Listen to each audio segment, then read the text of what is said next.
পরিবারের সবাই মিলে চলে গিয়েছিলাম ছোট দেবরের শ্বশুর বাড়িতে, দেবরের ছেলের সুন্নতি খাতনার অনুষ্ঠানে। কিভাবে গেলাম, কি করলাম না করলাম সবকিছু দেখতে পারবেন এই ভিডিওতে। তো আশা করছি ভিডিওটি স্কিপ না করে পুরো ভিডিওটি দেখবেন। আসসালামু আলাইকুম, welcome back to my channel. আমি তন্নি আক্তার বলছি গাজীপুরে কাপাসিয়া থেকে। আমার প্রাণপ্রিয় কলিজার ভাইয়ারা আপুরা, আশা করছি যে যেখানে আছেন সুস্থ আছেন, ভালো আছেন। আলহামদুলিল্লাহ আমি আমার পরিবার নিয়ে ভালো আছি। তো এখানে আমি কিছু আদা ব্লেন্ডার করে নিয়েছি, ফ্রোজেন করব। মানে সামনে যেহেতু রমজান চলে এসছে, তার জন্য একটু একটু করে সব কিছুই রেডি করছি। তো আমি এই প্লেটে রেখে দিচ্ছি। তারপর যখন একটু শক্ত হবে তখন আমি ছোট ছোট করে কেটে তারপর বক্সে ভরে রাখবো, যার কারণে পরবর্তীতে সাথে সাথে বের করে রান্না করা যাবে। না হয় এভাবে রাখলে পুরোটা ভিজাতে হয়, তখন আর আদার টেস্টটা পাওয়া যায় না আর কি। তো সবাই মিলে বেড়াতে যাব দেবরের শ্বশুর বাড়িতে। তো রেডি হয়ে আমার দেবরের বাড়িতে চলে আসলাম। আমার হাজব্যান্ডরা কিন্তু 4 ভাই, তো একজন এইখানে থাকে এই বাড়িতে। তো আমাদের সাথেই মানে 5 মিনিট সময় লাগে আসতে। তো এই বাড়িতে রেডি হয়ে আসলাম, তো সবাই মিলে যাব আর কি। আমার দেবর থাকে আর কি রাজেন্দ্রপুর থাকে, ওইখানে চাকরি করে। তো দাওয়াত করেছে আমাদের সবাইকে। তো বাড়ি থেকে আমরা যাব, আমার যা, আমার শাশুড়ি, আমার খালা শাশুড়ি, আমরা সবাই। আর ওইখান থেকে আমার হাজব্যান্ড আর দেবর, 2 দেবর ওরাও আসবে। তো এই যে বাড়ি থেকে রওনা দিয়ে দিলাম। তো পরিবারের সবাই কিন্তু একসাথে কোনো জায়গায় বেড়াতে গেলে কিন্তু অনেক ভালো লাগে, অনেক আনন্দও লাগে। তো যেহেতু একটু দূরের রাস্তা, একটু খারাপও লাগে বটে। তো 2-2.5 ঘন্টা সময় লেগেছিল। আমরা যেহেতু বাড়ি থেকে একটা রিজার্ভ অটো করে গিয়েছিলাম। তো রাজেন্দ্রপুর থেকে আরও ভিতরে গাজীপুর সাফারি পার্কের সাথে আর কি। তো এই যে আমরা এখন কাপাসিয়া আছি। তো এত জ্যামের মধ্যে পড়েছিলাম। তো এই ভিডিওটা ছিল গত সোমবার দিনের। সময়ের কারণে আমি এডিট করে ভিডিওটা ছাড়তে পারছিলাম না, তো ভাবলাম আজকে ছাড়ি। তো এই যে এখন আমরা কাপাসিয়া আছি। এখন আমরা কাপাসিয়া থেকে রাজেন্দ্রপুর যাওয়ার যেই রোড, ওই রোডে উঠবো। কাপাসিয়া থেকে রাজেন্দ্রপুর যাওয়ার যেতে যেতে কিন্তু রাস্তার 2 সাইড দিয়ে কিন্তু অনেক সুন্দর, 2 সাইড দিয়ে ফুলের নার্সারি, অনেক সুন্দর লাগে দেখতে।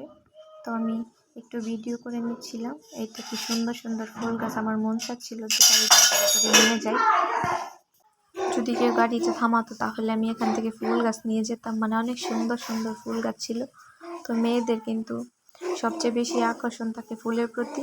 তো আমার মতন কে কে ফুল ভালোবাসেন অবশ্যই কমেন্ট করে জানাবেন। তো এখন আমরা এই যে রাজাবাড়ি আছি। তো দেখেন বাহিরের ভিউটা কত সুন্দর, অনেক সুন্দর লাগছিল। আর এটা হলো রাজাবাড়ি ব্রিজ। তো আমরা কিন্তু রাজেন্দ্রপুর ক্যান্টনমেন্ট ওখান দিয়ে যাব না, কারণ ওইখানে অটোটা মানে রাস্তা দিয়ে যেতে দেবে না, পুলিশ আটকে দেবে। তো রাজেন্দ্রপুর বাজার থেকে ভিতর দিয়ে একটা রাস্তা আছে, ওই রাস্তা দিয়ে যাওয়া হবে। তো এখান দিয়ে অনেক রিস্ক, তো এইখান দিয়ে অনেক কষ্ট করে যাওয়া হয়েছিল। কলিজাকে পেয়েছিল, অনেকে বলছিল যে এখানে নাকি পুলিশে গাড়ি আটকে দেয় এইভাবে গেলে। তো রাস্তার এই সাইড থেকে ওই সাইডে পার হয়ে গিয়েছিল, তো অনেক ভয় করছিল। তো এই তো রাজেন্দ্রপুর বাজার থেকে গাড়িটা ভিতর দিকে ঢুকে গেছে, তো এখান দিয়ে যাবে আর কি। তো ভিডিওর এই পর্যায়ে এসে সবার কাছ থেকে একটি লাইক চেয়ে নেব। তো আমার ভিডিওটি দেখার আগে অবশ্যই একটি লাইক দিয়ে দেখা শুরু করবেন। আর ভিডিওটি দেখতে দেখতে যদি কোনো অংশ ভালো লেগে যায় তাহলে অবশ্যই চ্যানেলটিকে সাবস্ক্রাইব করে দিয়ে আমার পাশে থেকে যাবেন। আর পাশে থাকা বেল বাটনটিকে অল ক্লিক করে দিবেন, তাহলে আমি ভিডিও ছাড়া মাত্র আপনাদের কাছে পৌঁছে যাবে।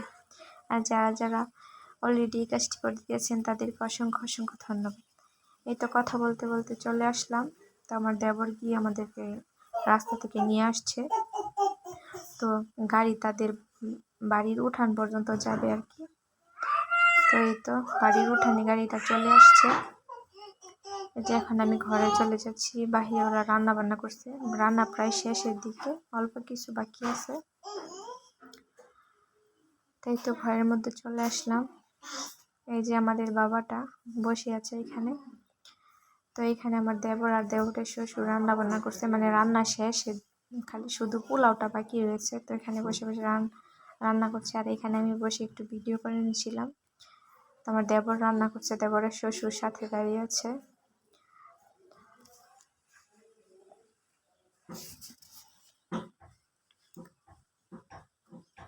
এই যে এখানে আবার দেবর কিছু সবজি লাগিয়েছে, টমেটো গাছ লাগিয়েছে, ফুলকপি, বাঁধাকপি, মানে সব কিছুই চাষ করে আর কি। মানে আমার দেবরের শ্বশুর বাড়ির জায়গা আর কি।